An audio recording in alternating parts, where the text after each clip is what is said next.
174쪽 8 유의공덕을 믿어 고행에 빠지는 장애. 그 위에 문단을 같이 읽을까요?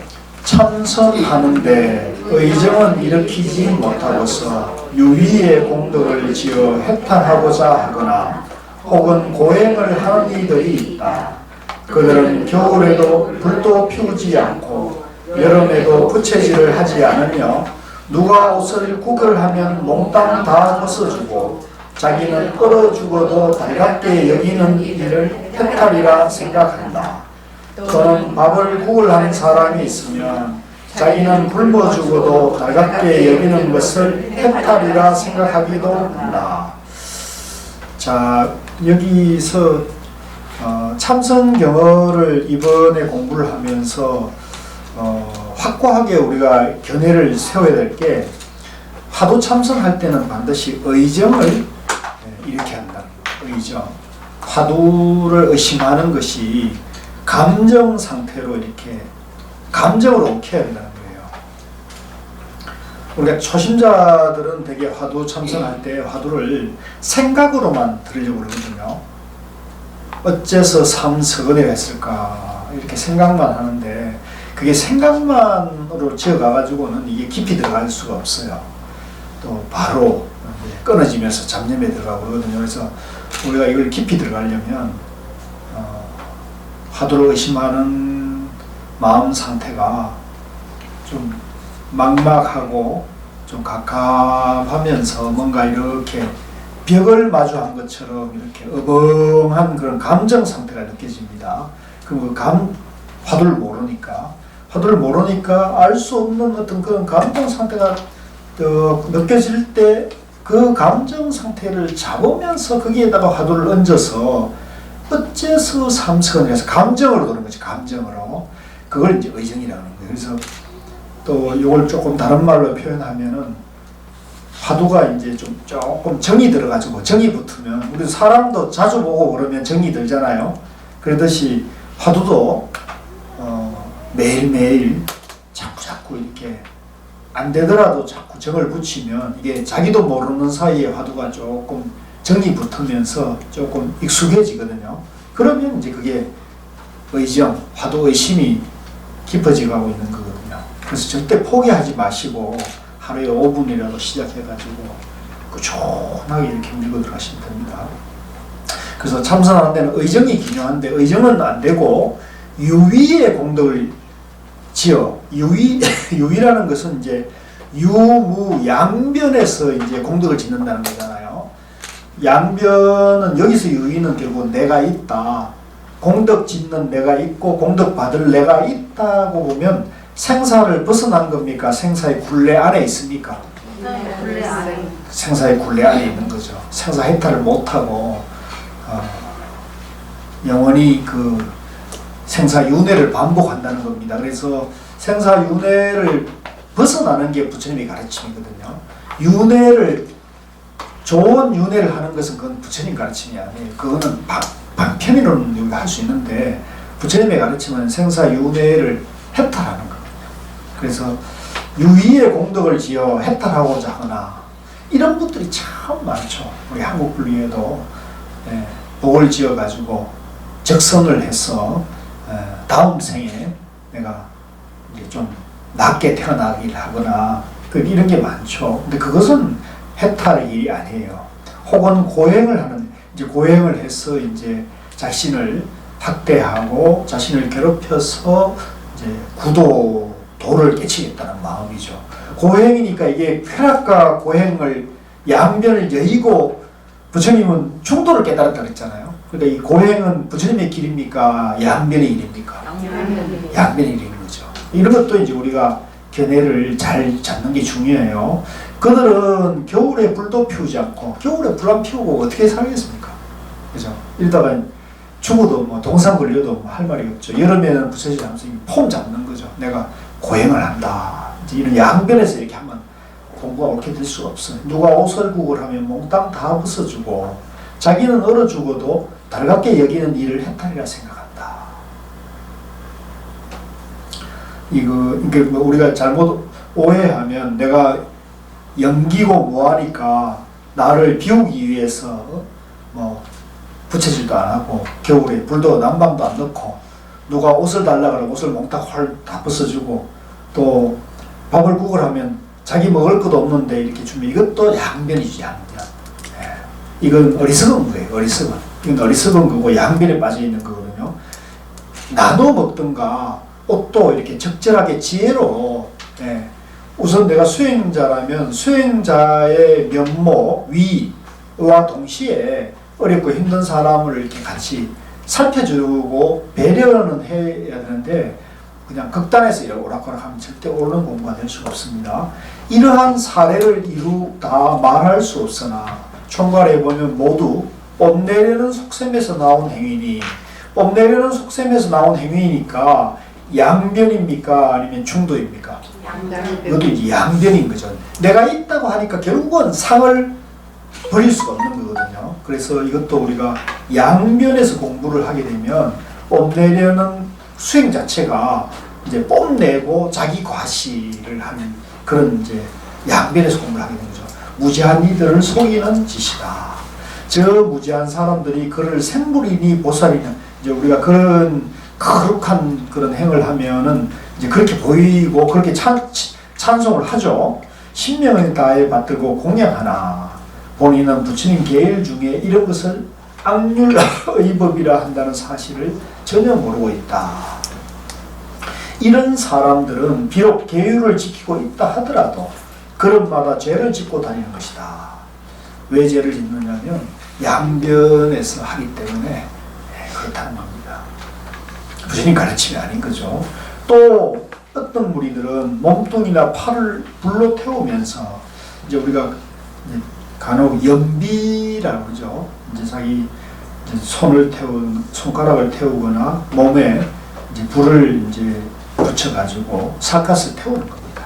이제 그게 이제 부처님 전생에서 그런 전생담도 있고 그렇거든요. 그만큼 이제 위법망구라 해서 법을 구하는 마음이 간절해서 자기 몸뚱아리를 이제 돌아보지 않고 자기 몸을 잊고 법을 오직 구하는 마음 때문에 그런데 예불 참회하는 것을 공부하는 일이라고 생각한다. 그러나 이것이 세간법이라면 좋은 일이라 하겠으나 이제 양변에서는 이제 우리가 그렇게 하면은 우리가 뭐 양변에서 볼 때는 세상에서 자기를 비우고 자기를 이제 희생해서 그래 하는 거니까 그건 뭐 그럴 수 있지만 이 참고하는 본분 중도의 길에서는 이것도 여전히 양변이고 이제 양변에서 공부를 닦아가는 거니까 이것은 이제 올바른 길이 아니다. 예스님이 말씀하시기를 절대로 다른 일에서 찾지 말라 하셨는데 예불도 딴 일이고 참회도 딴 일이라 한다면 갖가지 훌륭한 불사도 모두 딴 일이라고 해야 할 것이다. 이게 좀 어려운 말입니다.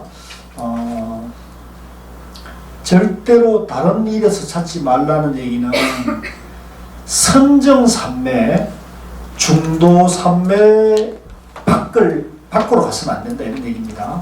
그런데 선정삼매를 통해서 깨달음으로 가지 않고 예불이나 참회 또 불사를 해가지고 깨달음을 하려 한다. 이렇게 되면은 이제 이것은 양변 유의법이기 때문에 그것은 이제 한계가 있다 이런 말씀이에요. 그런데 또 다른 말로 조금 제가 그 이해를 돕기 위해서 말씀을 드린다면 이제 예불이나 참회, 불사도 자기를 비우고 하면은 그것도 수행은 된다 이렇게 볼 수 있습니다. 그런데 자기가 있는 예불, 자기가 있는 불사 이런 것은 우리가 양변에서 하기 때문에 그건 해탈의 길은 아니에요. 유의의 공덕에 빠지는 일이죠. 그렇다고 하여 그대들에게 이런 모든 좋은 일을 하지 말라는 이야기는 아니다. 다만 한 곳에 마음을 쏟아 보면 이러한 모든 좋은 일이 의심을 일으키도록 돕고 선근을 늘린다. 그러니까 공부를 선정삼매에 일관된 방향으로 가면서 예불이나 절을 하거나 또 남을 돕는 그런 공덕을 짓는다면 그런 것은 이제 선근이 되지만 본말이 전도돼서는 안 된다 이런 얘기입니다. 그러다가 뒷날 도안이 홀련히 열리면 이제 깨치면 향사르고 청소하는 일까지도 다 부처님 일이 될 것이다. 이제 이것은 이제 자기를 비운 상태, 그죠? 깨달음의 상태, 자기를 내려놓고 향을 사르고 청소하니까 그것은 다 부처님 일이다, 이런 얘기가 되겠습니다. 그래서 여기서는 유의의 공덕, 유의의 공덕은 내가 있다는 것이 전제되니까 이것은 이런 입장에서는 오히려 장애를 일으킨다, 이런 얘기가 되겠습니다. 그래서 이런 부분도 중도를 모르면 이런 본문이요 굉장히 어렵습니다. 우리가 이제 중도를 알게 되면 이 본문이 양변에 빠지지 말고 유아의 입장에서 공부해서는 안 된다, 이런 걸 우리가 알 수가 있겠죠. 자, 176쪽의 9, 세속사를 무해행으로 착각하는 장애. 그 밑 문단을 같이 읽겠습니다. 참선하는데 의정을 일으키지 못하고서 문득 한가하게 처신하거나 부산하게 움직이는 이들이 있다. 그들은 사람을 만나면 저절로 춤과 노래가 나오고 스스로 절로한다. 혹은 물가나 숲속에서 실을 읊조리면서 담소하거나 저작거리를 이리저리 휘젓고 다니면서 자기 스스로를 공부다마친 도인이라고 생각한다. 이것도 마찬가지입니다. 화두 참구, 화두 의정을 통해서 삼매를 정득하는 공부를 가지 않고 이제 다른 것을 이제 자꾸 집착하거나 즐기는 거, 이런 것을 말하는데요. 밑에 읽겠습니다. 그러다가 어떤 선지식이 총림을 열고 법도를 세워 자선이든 영불이든 혹은 어떤 수행이라도 하는 것을 보게 되면 손뼉을 치고 웃으면서 업신여기고 모독하려는 마음을 낸다. 자기는 도를 닦지 않으면서 남 닦는 일을 방해하고 자기는 경을 봉독하거나 예불 참회하지 않으면서 남이 하는 것을 방해한다. 또 자기는 참선하지 못하면서 다른 사람 참선하는 것을 방해하고 자기는 총림을 열고 설법하지 못하면서 남이 그렇게 하는 것을 방해한다. 이것도 이제 양변입니다. 이것도 우리가 정견이 있으면은 공부를 잘하는 사람이든 공부를 못하는 사람이든 누구든지 간에 이제 배려하고 존중하는 마음이 있는데, 이제 양변에 있으면, 그죠? 누가 좌선을 열심히 하거나 연구를 열심히 하면은 그걸 격려하고 기뻐하기보다는 그걸 이제 깔보고 이제 그걸 자꾸 이렇게 뭉개려 하는 거죠. 아이고 뭐 저렇게 연구를 해가지고 언제 깨닫나, 뭐 이렇게 앉아서 한다고 되나, 뭐 이런 식으로 이제 비아냥거리고 이제 냉소를 하는 거죠. 그런 것들은 전부 이제 양변에서 하는 거죠. 그래서 저도 앞으로 이걸 자꾸 공부를 하다 보니까 저도 제가 이렇게 자꾸 얘기하면서 남을 자꾸 이렇게 비판하고 헐뜯는 얘기를 자꾸 하는 것 같더라고요. 그래서 내가 지금 양변에서 하고 있구나 반성을 했습니다. 그래서 앞으로는 그런 걸 좀 절제를 하고, 혹시 그런 얘기가 들리시거든 교수님 양변에 빠졌습니다 이렇게 경청을 해 주십시오. 아시겠죠? 예. 우리 서로 이렇게 서로 탁마해 가야지 너무 일방적으로 가는 거예요. 일방적으로 가서 안 되지 않겠습니까? 그죠? 그리고는 도인 하나 세상에 나왔다 하면 어려운 문제를 몇 개 마련해서 대중이 다 모인 앞에서 하나하나 문답해가며 들어 일갈하기도 하고 손뼉 한번 치기도 한다. 선지식이 이것을 귀신 장난 같다고 보다가 간혹 그들의 말을 상대해주지 않으면 그는 사람들에게 아무개 스님은 이런 소식도 알지 못하더라 하니 참으로 섭섭한 일이다. 그러니까 이제 이런 양변에 빠진, 그러면서 자기가 어느 정도 공부가 됐다는 그런 그 행 자체는 사실은 마구니나 이제 귀신 장난 같은 그런 말들이니까, 선지식이 이제 상대를 자꾸 해주면 이제 상대가 이제 그걸 받아들일 때, 큰 스님이 나를 인정해줬다, 나를 이만큼 인정했다. 우리 일전에 우리 같이 공부했던 도반님이 그러잖아요. 스님들이 나를 깨쳤다고 그러신다고, 깨달았다고 그런다고 그러잖아요. 그리고 그게 바로 그런 말이죠. 아무개 스님이 나를 인정했다, 아무개 스님이 나를 인가했다, 이런 식으로 이제 말을 붙이죠. 근데 이제 그걸 그 선지식은 그런 걸 알기 때문에 물론 멀리 합니다. 그런 사람이 가까이 오는 걸 멀리 하거든요. 그러면 이제 아무개 스님이 이제 아주 이렇게 묘한 그런 걸 만들어 가지고는 이제 골탕을 먹이려고 작심을 하고 양변에 빠진 게 마구니 짓입니다. 그 밑에 보세요. 이것은 다 생멸심이 다투어서 이게 이제 생멸심, 분별망상인 겁니다. 양변의 상대 분별망상인 거거든요.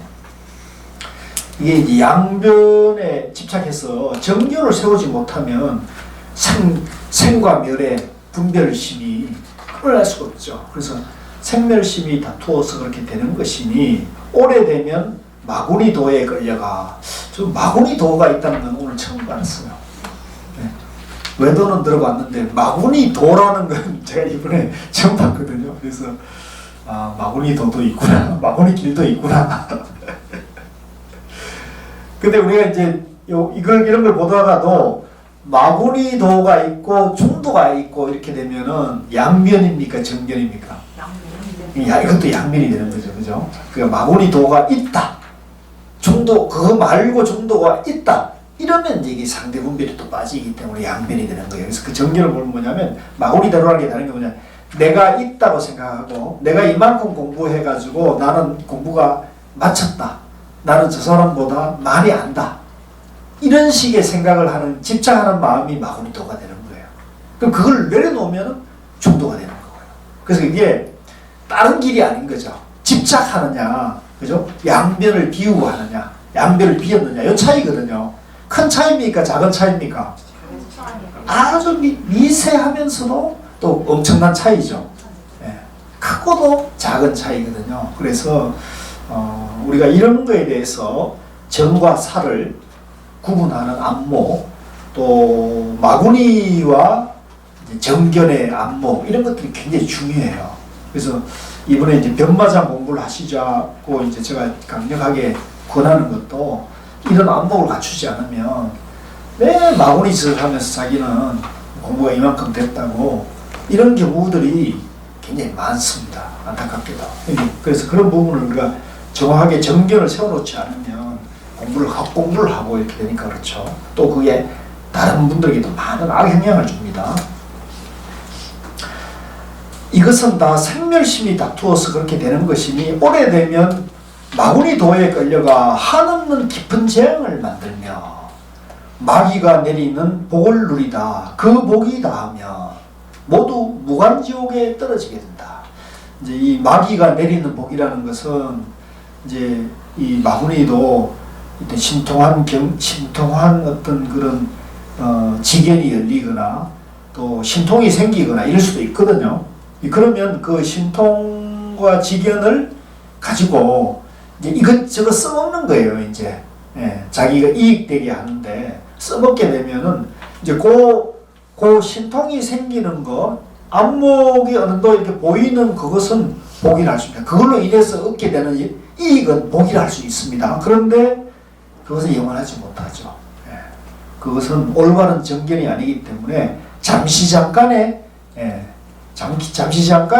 이제 뭐 양변의 복일 수 있습니다. 그래서 그것이 다 하면은 모두 무간지옥에 떨어진다. 그래서 제가 예전에 공부할 때 선지식 예를 묻다라는 책에 보면은 우룡 스님이 이제 기도를 열심히 해가지고 포항 보경사 백년암에서 100일 기도를 서원하고 한 7, 80일쯤 되니까 50리 바깥에 사람이 누가 오고 또 민가에서 이제 대화하는 소리도 들리고 또 사람이 오늘 누가 올 것 같다면 그런 사람이 나타나고 또 그 사람이 이렇게 몸을 한번 이렇게 살피면 이 사람이 어디가 아프다는 것도 보이더라는 거예요. 그래서 야, 내가 이렇게 신통력이 생겼으니까 이건 필히 내가 도인이 됐구나. 이렇게 착각에 빠져가지고 이제 그 신통력에 집착하는 거죠. 그래가지고 뭐 기도 100일 남았는 거 내가 뭐 이미 도인이 됐는데 도인이 무슨 기도를 하나 이렇게 해가지고 딱 중단하고는 이제 이분이 또 광원 공부를 해서 들은 건 있어가지고 깨쳤으면은 선지식을 찾아가서 공부를 점검받고 인가를 받아야 된다, 법을 받아야 된다, 이런 거 이제 해가지고 이제 천하를 다녔는데, 삼주 그 갑장사, 상주에 가면 갑장산이라고 있습니다. 거기 아주 높은 데 가면 갑장사라고 조그만 절이 있는데, 거기에 이제 금봉스님이라고 이제 도인이라는 분이 계셨거든요. 그분들이 딱 가서 딱 첫 얼굴을 딱 뵀는데, 그 도인이 너희는 미쳤구나 딱 보자마자. 그러니까 이제 보였겠죠. 그게 눈빛이 좀 이상하고, 이제 그러니까 이 마구니 공부를 하다가 이제 마구니 경계에 이제 집착하고 있다는 걸 간파하셨던 거죠. 그러니까 너희는 미쳤구나. 고함을 꽉 지르더니 너희는 따라와 그러더니 먹살을 딱 잡고는 그 헛간에 가가지고 그 맥살 딱 잡으니까 이 스님이 이제 우룡스님 젊은 스님이니까, 그죠? 왜 이 노인이 미쳤구나, 왜 이러냐면서 막 이렇게 몸싸움이 일어나는 거예요. 그러니까 이제 금봉 스님이 딱 잡고는 헛간을 끌고 가더니 낫을 있지 않습니까? 헛간에 낫을 탁 끌고는 너희 놈 어디 가면 안 된다. 너희 공부를 지금 이 마구니 경기에 빠졌으니까 이 마구니를 빨리 비우면 네가 공부를 제대로 할 수 있다. 이렇게 낫을 들고 하니까 이제 자기는 깨쳤다고 지금 최소까지 믿고 지금 기도도 파하고 여기까지 이제 먼 길을 왔는데, 이 도인이 이렇게 말하니까 더구나 낫을 갖고 하니까 이 도인이 미쳤구나. 이 도인이야말로 미쳤구나. 그러니까 이제 그 말이 낫으로 이어가니까는 죽으면 안 되니까 내가 거기는 이제 구신구신 하다가 그게 다음 날인가 그 다음 날 도망을 갔다는 거야. 그러면서 이제 또 가도 또 인정 안 하고 또 가도 인정 안 하고 그러니까 다 이제 미친 자기 입장에서는 그 도인들이 다 잘못했다고 생각한 거죠. 그러니까 이제 그래가지고 해봐도 이제 전혀 영업이 없으니까 이제 뭐 절에 가서 뭐 점검받고 이런 생각도 없고 그냥 뭐 이렇게 조요천을 하다가 한 6개월 가니까 이제 그 자기가 알았다는 그 신통 있지 않습니까? 그런 것들이 힘이 점점 희미해지니 6개월 쭉 가니까 이제 완전히 빛이 사라져 버렸다는 거예요. 그 본래 모습으로 돌아갔다는 거예요. 그래서 우령 스님이 그 얘기를 저희한테 해주시면서 내가 그때 금봉 스님인데 있었어야 했는데, 그때 그런 얘기 하시죠. 내가 그때 금봉 스님 있었어야 했는데 내가 그걸 몰랐다고. 마구니 경계인데 그걸 몰라가지고 내가 공부가 오늘날 이 모양일 걸로, 그때 이후로는 그런 정도의 체험은 없었다. 그래서 저번에도 말씀드렸지만 저는 너무 신기한 얘기고 또 얼마나 귀한 얘기입니까, 그죠?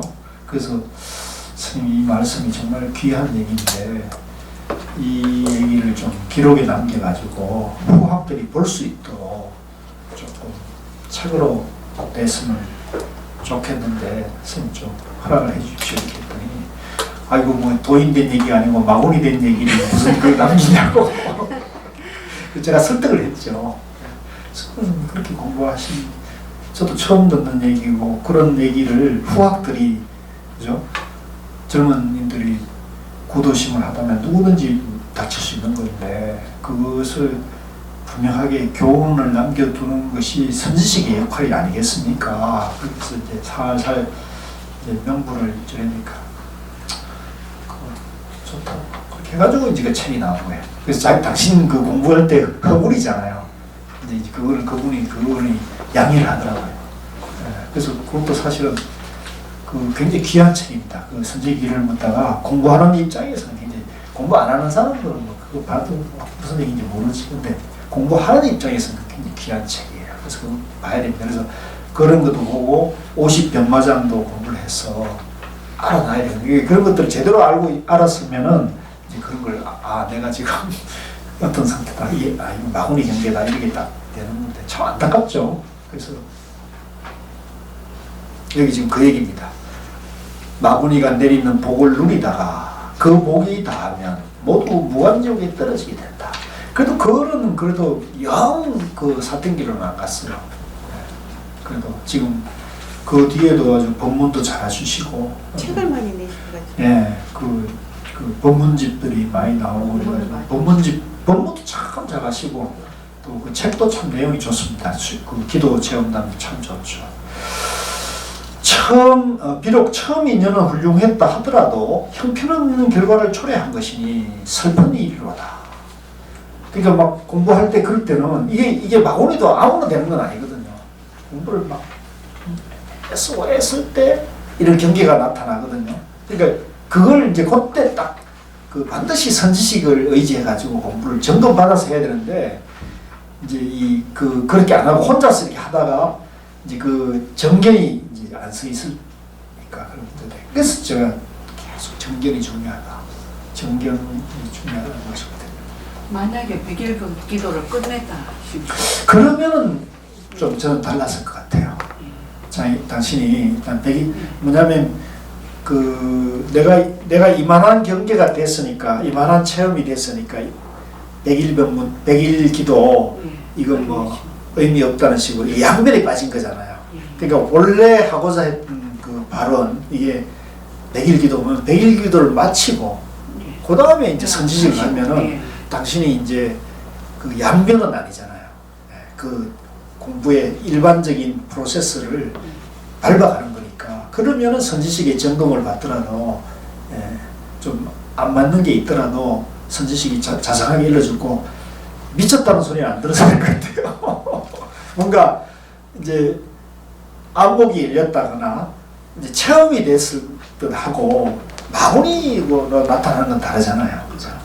그러니까 기도를 깨고 나오는 건 마구니고 기도를 여보하게 마치고 그 다음에 선지식이 가서 공부를 점검하는 것은 이제 정도죠.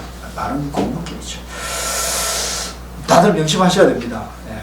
굉장히 중요한 얘기고 이런 것들은 이제 책에 잘 안 나오죠. 경전과 어록이 잘 안 나오기 때문에 그런 것들 살아있는 공부이죠. 선지식 만나는 것은 굉장히 어렵더라고요. 그건 진짜 뭐 저는 제 경험 저는 뭐 운이 좋다고 할까 아니면 그런 것도 있지만 제가 이렇게 저를 돌아봤을 때 좀 몸부림을 쳤어요. 어떤 분이 선지식이고 그죠? 제가 그것을 그냥 만났겠나 이 생각 들거든요. 전혀 몰랐고 그런데 몸부림 치는 거예요 이제. 어떤 분인가. 그래서 그것을 딱 처음 만났을 때 저는 딱 그 판단이 서더라고요. 이제 다른 데 안 가도 돼. 기도도 열심히 하다가 보면 그런 경계가 오잖아요. 그렇죠. 똑같은데 자기가 좀 어떤 노력을 경우는 스님을 그냥 제가 뭐 그냥 절에 다니다가 혼자서 기도를 하다가 어떤 경계가 부닥치는데 그걸 경계인지는 모르고 혼자 두려움만 느꼈는데 그걸 스님들한테 가서 이야기를 해도 그걸 바로 말씀을 못 해주시더라고요. 그러겠죠. 그러니까 다른 데로 자꾸 찾아다니게 되죠. 그렇죠. 이제 그게 그 스님께서 그런 수행의 체험을 가져가지고 그런 거에 대해서 이제 안목을 갖춰가지고 그 점검해 줄 수 있는 정도의 수행력이 갖춰진 분들은 가능하지만 좀 뭐 그런 체험이 없으면 그런 얘기를 들으면 본인이 감당이 안 되는 거죠. 그렇죠. 그러면 이제 오히려 당신이 좀 믿을만한 선지식을 소개를 해서 그거를 찾아가면 그때는 선지식도 몰랐거든요. 뭐 전에 가서 얼마 안 돼서 그러니까 그걸 모르고 그 이제 주위에 이제 계신 저는 비구니 스님 계신 데 다녔으니까 이야기하면 그냥 기도 그만할까요? 그만하라 하시더라고요. 그래서 그게 굉장히 뭐가 그게 우리 그전 변마장 할 때 참 이거는 중요하다고 봐요. 그렇습니다. 꼭 한 번씩 들으시면 기죠. 그럼 우리가 참선을 하든 기도를 하든 그런 경계는 열심히 하게 되면 누구나 다 오게 때가 있는 것 같아요. 정결이 안 쓴 사람에게 오게 되어 있습니다. 굉장히 필요하다고. 맞습니다. 박수 한번 칩시다. 우리 장로 보살님의 그런 간절한 마음들을 우리가 잘 이제 후학들이 잘 새겨야 됩니다. 그래서 그 밑에 납자들은 반드시 주의해야 한다. 자, 그 다음에 181쪽의 제4장 의정을 일으킨 납자. 앞에는 이제 의정을 일으키지 못한 납자들에게 한 얘기고요. 뒤에는 이제 의정을 일으킨 납자에게 일러주는 얘기 경어입니다. 182쪽에 1. 조그마한 경지에 집착하는 장에 같이 읽겠습니다. 참선하다가 의정을 일으켜 법신도리와 상응하며 어떤 이들은 온누리가 밝고 밝아 조금의 걸림도 없음을 보게 된다. 그들은 당장 그것을 어떤 경지라고 받아들여서 놓아버리지 못하고 법신 주변에 눌러앉는다. 그리하여 명분이 끊기지 않은 채 법신 가운데 어떤 견지나 깨달음의 상태가 있는 듯 생각한다. 그러나 그들은 이것이 모두 그들의 상임을 까맣게 모른다. 그러니까 이제 이것도 참선하다가 의정이 이제 돈발이 된 겁니다. 의정이 돈발이 됐는데 법신도리라는 것은 이제 쉽게 말하면 상대분별 망상이 쉬어지면서 이제 그 본래 그 자리와 이제 개합이 이제 될 무렵을 말하겠죠. 상응하게 되면 이제 주관과 객관이 하나가 됐다 안 됐다 이렇게 이제 하는 거죠. 어떤 이들은 온누리가 밝고 밝아 조금도 걸림이 없으면 모르겠는데 이제 환해지는 거죠. 주관과 객관이 하나가 되니까 이제 분별 망상이 이제 쉬어지니까요. 그래서 햇빛을 우리 본래 마음을 가로막던 먹구름이 이제 거치고 있는 겁니다. 그러니까 먹구름이 이렇게 지나가면 밝은 태양 햇빛이 이제 나오게 되는 거죠. 어쨌든 비치는 거죠. 그들은 당장에 그것을 어떤 경지로 이제 이게 왜 어떤 경지로 봐야 되냐면 자기가 한평생 그런 경험을 못 해봤거든요. 그런 자기 안에 밝은 그런 빛을 한 번도 본 적이 없기 때문에 평생 잡념 망상 속에 살다가 그 잡념 망상이 쉬어지니까 빛이 이제 환하게 어떤 비치니까 그게 어떤 경지를 라고 생각하고는 그걸 집착하게 되는 겁니다. 자, 이것도 굉장히 중요한 거예요. 절대 그게 집착하면 안 되는 거거든요. 놓아버리지 못하고 법신주의에 눌러앉는다. 그 경계주의에 눌러앉는 거예요. 그리하여 명건이 끊기지 않은 채 법신 가운데 어떤 견지나 이 명건이라는 것은 이제 상사의 양변이죠. 양변의 분별 망상입니다. 생사심입니다. 생사심이 끊어져야지. 그 양변의 집착이 떨어져야 되잖아요. 근데 그게 안 끊어지고 법신 가운데 어떤 경지에 어떤 견지나 깨달음 상태가 있는 듯이 생각한다. 어떤 그 자리가 어떤 독특한 어떤 모습이 어떤 빛이 있을 것이다 라고 생각합니다. 그러나 그들은 이것이 모두 그들의 상임을 까맣게 모른다. 그것도 하나의 망상이라는 거죠. 경계이고요. 제가 봤다는 그 황금빛 불덩어리도 상인 거죠. 상. 예. 그 하나의 모양인 거 모양. 신비한 경계인 거죠. 근데 그것이 깨달으면 황금빛 불덩어리가 보인다 이렇게 생각하면 이게 이제 상인 거죠. 이제 이건 집착하고 있는 거죠. 그런 것조차도 머물거나 걸림이 없어야 되거든요. 옛사람은 이것을 법신을 가리는 구절이라고 불렀다. 명건이 끊기지 않았다면, 그러니까 생사심이 끊기지 않았다면 이미 옴 그대로 병통. 내가 양변에 빠져 있으면 이게 병통이잖아요. 이게 끊어져야 되거든요. 이는 선이 아니다. 생사심에서 하는 거니까 선이 아닌 거죠. 이러한 경지에 도달하거든 오직 온몸으로 부딪혀 들어가서 생사대사를 깨달아야 하며 또한 깨달은 것이 있었다는 사실조차도 몰라야 한다. 그러니까 이런 경계는 놔버리고 의정을 그대로 밀고 들어가야 된다는 겁니다. 밀고 들어가면은 깨달음이 있다는 거, 깨달을 경계가 있다는 거, 이런 것도 이제 끊어져야 된다는 거죠. 그래서 우리 도노 입도용 운동 공부하실 때 기억이 나시는지 모르지만은 도노란 무엇입니까? 그러니까 도노란 단박에 뭡니까? 시험에 나올 건데 단박에 번뇌망상을 비우고, 그죠? 네. 착각해서 단박에 번뇌망상을 비우고, 깨달을 것이 없다는 것을 깨닫는다는 거잖아요. 이 중요한 거예요. 이거는 우리 가라선 조사선의 도노선의 이게 핵심입니다. 단박돈자거든요. 돈이란 무엇이냐? 단박에 분별망상을 없애요. 깨달음이란 무엇이냐? 깨달을 것이 없다는 것을 깨닫는다는 거죠. 그러니까 경계가 있어요, 없어요? 없어요. 네. 모든 경계로부터 자유로워지는 거예요. 그래야 자유자재이잖아요. 예수님이 말씀하시기를 깎아지른 절벽에서 손을 뿌리치다 더 나아가 깨달아 보려 해야 하니 이제 백척간두 진일보 그죠? 은산철벽 이제 투가 또는 이제 백척 절벽에서도 그 나무 뿌리를 잡은 그 손을 놓는 용기가 있어야 깨달을 수 있다는 얘기를 하거든요. 그러니까 그거는 뭐냐면 생사심, 생멸심이 양변에 집착하는 마음이 완전히 끊어지는 그건 자기 목숨에 대한 집착, 자기 생명에 대한 집착을 놓을 때 이제 생사 분별심이 완전히 끝나는 거죠. 죽은 자리에서 다시 깨어나야 이제 이게 이제 사중덕활이랍니다. 따라해서 사중덕활. 죽은 자리에서 덕활, 활발발함이 일어나야 한다. 그 양변이 이제 완전히 비어진 자리에서 활발발한 지혜가 나온다 이런 얘기죠. 속이지 않는 깨달음이니라고 했다. 만일 번뇌가 다 끊어지지 않았다면 이것은 생멸심일 뿐이며 이제 분별망상이죠. 또한 번뇌가 끊어진 뒤에도 몸을 돌려 숨을 토해낼 줄 모르면 이것은 죽은 놈이라 그러니 양변의 생사심이 양변을 비워야 되고요. 양면이 비어진 자리에서 거기에 머물고 있으면 죽은 놈이라는 거예요. 그죠? 적적이란 말이죠. 근데 그것도 완전한 깨달음이 아니다는 거죠.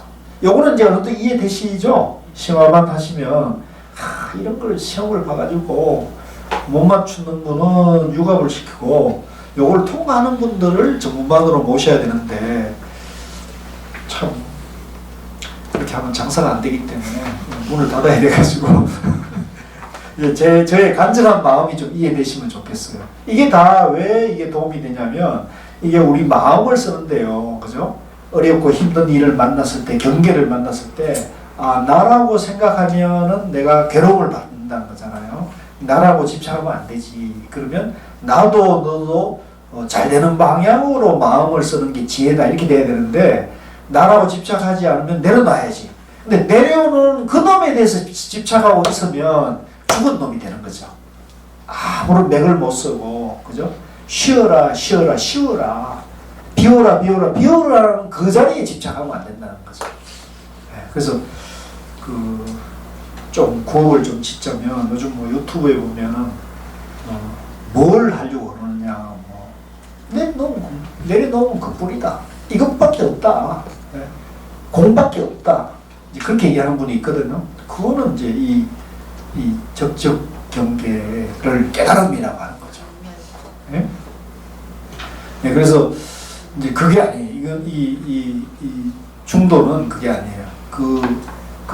자기의 집착하는 마음, 분별심은 내려놓고 분별심을 확실히 내려놓으면 그 자리에서 지혜가 나와야 돼요. 그래서 활발발한 지혜가 나와야 되는데 그 분별심을 내려놓은 그 자리에 머물고 있으면 이제 그것은 이제 적적이 되는 거예요. 외도가 되는 거예요. 그래서 이게 지금 굉장히 중요한데 제가 좀 그런 능력이 안 돼가지고 거기 밀리고 있습니다. 우리가 지금 이것도 양변이네. 맞습니다. 이러한 도리는 깨닫기가 어렵지 않은데 이는 납자들이 선지식을 만나보려 하지 않기 때문에 알지 못하고 있을 뿐이다. 여기 나왔네요. 이제 선지식을 만나라.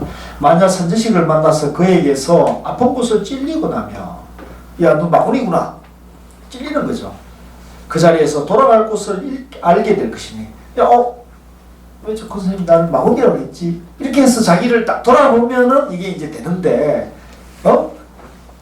마구니 눈에는 마구니밖에 안 보이지 이러면서 이제 떼들면은 이제 양비에 빠지는 거죠. 공부가 끝난 게 아니라는 거죠. 혹 그렇지 못하면 죽어 엎어진 시체가 만리에 뻗쳐 있게 될 것이다.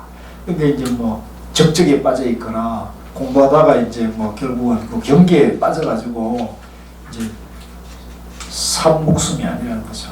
죽은 목숨과 다른 바 없다.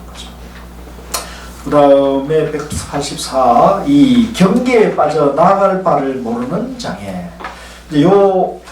이제 의정이 일으킨 분에게도 이제 여러 가지 신비한 경계나 장애 얘기를 계속하고 있거든요. 그래서 이것도 마군이나 신비한 경계에 대한 얘기이기 때문에 이 참선경어 이 내용들이 참 다 좋은 그런 내용입니다.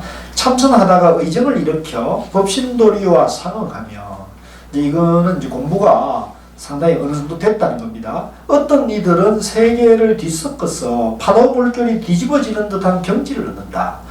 이제 그 세상이 막 흔들리는 그런 경계를 이제 보게 된다는 거죠. 그러면 수행하는 사람들은 그 경지에 빠져 앞으로 나아가려 하지도 않고 뒤로 물러서지 않는다. 내가 이제 50리 밖에서 이제 찬한통이 열렸다. 예? 또 저기가 들린다. 이제 그 경지에 그게 이제 머물게 되는 거죠. 그것도 놓아야 되는데, 이것도 경계다고 해서 놓아야 되는데, 이제 그걸 도인이 됐다 이렇게 착각이 빠져. 그리하여 온몸으로 부딪혀 창구에 들어가지 못하니 이제 화두할 생각이 없죠. 내가 이제 공부가 됐다 이렇게 생각하니까 이제 화두는 이제 달아나 버리는 거죠. 이는 마치 가난한 사람이 황금산을 만나 떠날 줄을 모르는 꼴이다. 예를 들면 우리가 아무리 가난해도 황금산을 만나가지고 거기서 안 떠나고 그 산에 살면 어떻게 돼요? 황금이 소용이 있나요? 없어요.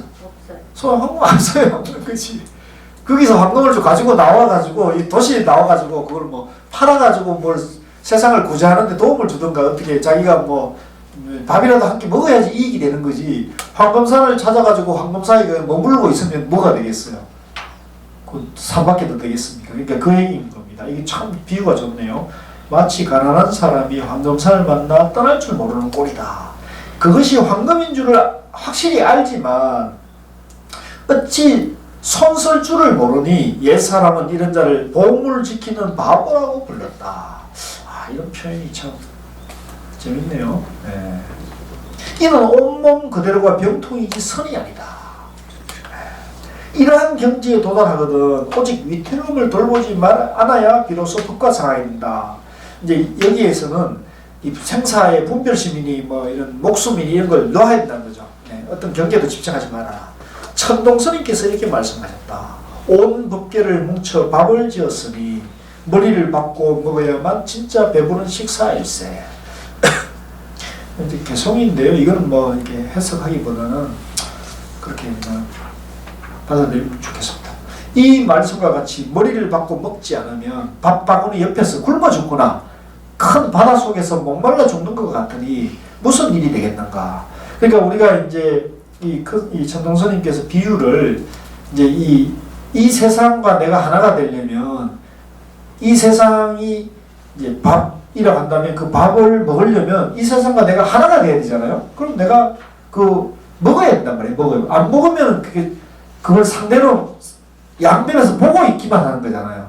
그러면 내가 배부를 수가 없죠. 그죠? 쫄쫄 굶는 거죠. 밥이 온천하의 밥인데 온천하의 밥인 걸 내가 자유자재하게 못 써먹으니까 자유자재하게 활용을 하지 못하니까 결국은 양면에 있는 거잖아요. 그 얘기입니다. 이것이 깨닫고 난 다음에 모름지기 선지식을 만나야 한다고 하는 이유이다. 그러므로 예스님들께서도 깨닫고 난 다음 선지식을 만나 완성되었다. 이제 그 공부에 대해서 점검, 그죠? 올바른 안목을 갖추는 건가에 대해서 반드시 점검받으라. 만일 자기 스스로만 깨닫고 선지식을 만나서 못을 뽑고 빗장을 열듯 의문과 번뇌를 뽑으려 하지 않는다면 이런 사람들을 모두가 스스로 속이는 사람이라고 부른다. 아주 이 귀한 말씀이에요. 아까 우리 큰 스님께서 그죠?